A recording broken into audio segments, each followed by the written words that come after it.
Netflix के ऊपर एक शो आया है IC814 द कांदार हाईजैक और easily it is one of the best series of 2024। तुम बस इसके स्टार कास्ट पे एक नजर मार लो, तुम्हारा अपने आप ये सीरीज देखने का मन कर जाएगा। इतने बड़े और दिग्गज एक्टर्स की असेंबली शायद ही किसी और सीरीज में देखने को मिले। रियल इंसिडेंट्स पे बेस्ड है। 1999 में इंडिया को जो सबसे बड़ा हाईजैक हुआ था 7 दिन तक चला था। दिल्ली एयरपोर्ट के लिए काठमांडू से एक फ्लाइट निकलता है जो कि लगभग 2 घंटे की होने वाली थी, लेकिन प्लेन के टेक ऑफ करते ही जैसी स्टेबल होता है 5 टेररिस्ट उसको हाईजैक कर लेते हैं। ये एक no nonsense straight to the point कहानी है and best part of this series is its writing. एक हाईजैक से रिलेटेड जितने भी एस्पेक्ट हो सकते थे उन सबको कवर किया है लिटरली एंड ब्यूटीफुली। इसको ब्यूटीफुल क्यों कह रहा हूँ आगे बताऊंगा। इस कहानी को वेब शो की तरह क्रिएट करना बहुत अच्छा डिसीजन था, क्योंकि मेकर्स को इस इंसिडेंट में जितने भी इवेंट्स हुए उन सभी को कवर करने का मौका मिल गया। हर एक पॉइंट ऑफ व्यू को, एक्सप्लेनेशंस को अच्छे से एक्सप्लोर करती है बिल्कुल तसल्ली से। हाईजैक की प्लानिंग, वार्निंग क्या थी, हायर अप्स क्या कर रहे थे, मीडिया क्या कर रहा था, न्यूज चैनल्स क्या दिखा रहे थे, न्यूज़पेपर क्या लिख रहे थे, दोनों में डिफरेंस क्या था, पब्लिक क्या सोच रही थी, क्यों हंगामा कर रही थी, हाईजैक पे फंसे लोगों की हालत क्या थी, हाईजैकर्स क्या चाहते थे, इंटरनेशनल पॉलिटिक्स में क्या चल रहा था। ये सारी चीजें बहुत ही कॉम्प्लिकेटेड साउंड कर रही होंगी, पर यही इस शो की खास बात है कि इसमें ऐसा कुछ फील नहीं होता। सारे चीजों को, ऑर्गेनाइजेशंस को अपने स्क्रीन प्ले के अंदर बहुत अच्छे से प्लेस किया है और उतना ही दिखाया जितना नेसेसरी है। कोई फालतू का ड्रामा, इमोशनल एंगल डालने की कोशिश नहीं करी गई। फर्स्ट एपिसोड में ये लोग जो टेंशन पिक करते हैं उसको फिनाले तक कैरी किया है, जो कि बहुत मुश्किल है। पहले 2 एपिसोड्स को तो नेल बाइटिंग थ्रिलर बना दिया है, जहाँ पे आपको पता है कि क्या होने वाला है, लेकिन फिर भी जब तुम ये शो देखोगे तुम्हारे अंदर रश वाली फीलिंग आ जाएगी, तुम्हारा दिमाग टेंशन से भर जाएगा और हर पल तुम यही सोचोगे कि आगे क्या होगा। इस तरीके के एक्सपीरियंस को क्रिएट करना बहुत ज्यादा मुश्किल होता है। ये सीरीज उसको ब्रिलियंटली एग्जीक्यूट करती है। बेस्ड ऑन हाईजैक तो उस पार्ट को तो बहुत ही ब्रिलियंटली क्रिएट किया है। किसने किया, उसका मकसद क्या था, कैसे किया, कहाँ से इसकी शुरुआत हुई, 7 दिनों में उस प्लेन के अंदर क्या हुआ, उस प्लेन के बाहर क्या हुआ, परिजनों पे क्या बीत रही थी, इन सभी चीजों को शूट भी किया है और साथ में जो रियल लाइफ फुटेजेस थी वो भी हमें दिखाए हैं। लेकिन इन सबसे ज्यादा सरप्राइजिंग इन्होंने जैसे ब्यूरोक्रेसी को हैंडल किया। इस घटना के इतना लंबा चलने के पीछे जो कारण है वो एक ब्यूरोक्रेसी है, चेन ऑफ कमांड्स है, लैक ऑफ कम्युनिकेशन है। ये शो बड़े आराम से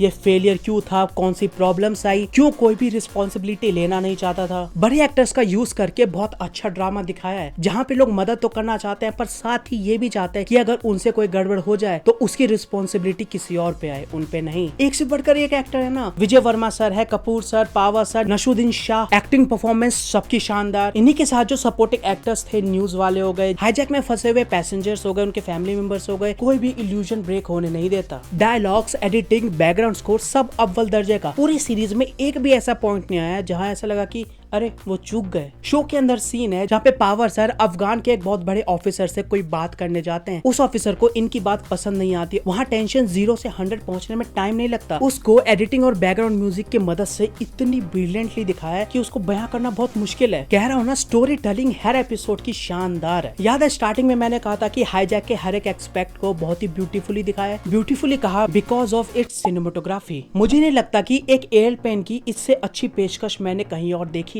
इसको पूरी सीरीज में एज अ कैरेक्टर एड्रेस किया है और वैसे ही दिखाया है। लाइटिंग, साउंड डिजाइन, स्पेशली वो वाले शॉट जिनको बाहर से लिया है। एयरपोर्ट और प्लेन की लाइट्स, जो नेचुरल लाइट्स उस पर पड़ रही थी, क्या सुंदर थी। ऑब्वियसली CGI इन्वॉल्व है, लेकिन उनको इतने अच्छे से क्राफ्ट किया है कि जब भी तुम ऐसा कोई फ्रेम देखोगे तुम्हारे मुंह से निकलेगा दिस इज सिनेमा। यहाँ भी ये बात मैं मेंशन इसलिए कर रहा हूँ क्योंकि जब तुम ये फ्रेम देखोगे वो तुम्हारे ऊपर एक लॉन्ग लास्टिंग इफेक्ट छोड़ के जाएगी। वो फ्रेम्स मानो दिमाग में ऐसे छप से गए हैं। Same goes to interior. 1999 वाले प्लेन कैसे दिखते थे डिटेल वाइज बहुत अच्छे से क्रिएट किया है। टेलीफोन्स, टीवी, रिपोर्टिंग्स, इतनी डिटेलिंग तुम्हें बाकी सारी चीजों में भी दिखेगी। जब भी बड़े बड़े नेताओं, रॉ एजेंट्स और इन सब की मीटिंग दिखाई है, बेसिकली ब्यूरोक्रेसी को भी इन्होंने उसी रॉनेस के साथ दिखाया है। गवर्नमेंट के सारे हायर ऑफिशियल्स एक रूम के अंदर बैठे हुए हैं। बड़ा सा ऑफिस है। IB के कैबिन वहाँ है, रॉ के कैबिन वहाँ है, मिनिस्टर का कैबिन यहाँ पे, और वहाँ पे ये लोग कियोस्क को बहुत अच्छे से बिल्ड करते हैं और वहाँ पे कैमरा वर्क कमाल का है। ये प्लेन हाईजैक के दौरान बहुत ही डिफरेंट कंट्रीज से गुजरता है और एज सिनेमैटिक रूल्स हर एक कंट्री में कलर ग्रेडिंग अलग हो जाती है। शुरुआत नेपाल के काठमांडू से होती है, जहाँ पे हमें ब्लू कलर देखने को मिलता है, पर स्टार्टिंग में बहुत अजीब लग रहा था। जैसे जैसे दूसरे देशों में ट्रेवल करती है, कलर ग्रेडिंग इंप्रूव होती रहती है और एक समय बाद एस्थेटिक लाइक बन जाती है। मिडिल ईस्ट कंट्री दिखा रहे हैं तो ऑब्वियसली येलो होना जरूरी है, पर येलो का ऐसा शेड रखा है कि वो नया भी लगता है और out of the place feel भी नहीं होता। सीरीज में टेररिस्ट को इंटेरोगेट करने वाला एक सीन है। प्लेन्स वाली लाइटिंग के बाद वो मेरे इस शो के फेवरेट शॉट्स में से एक है। तो ओवरऑल कहूँ तो it is one of the best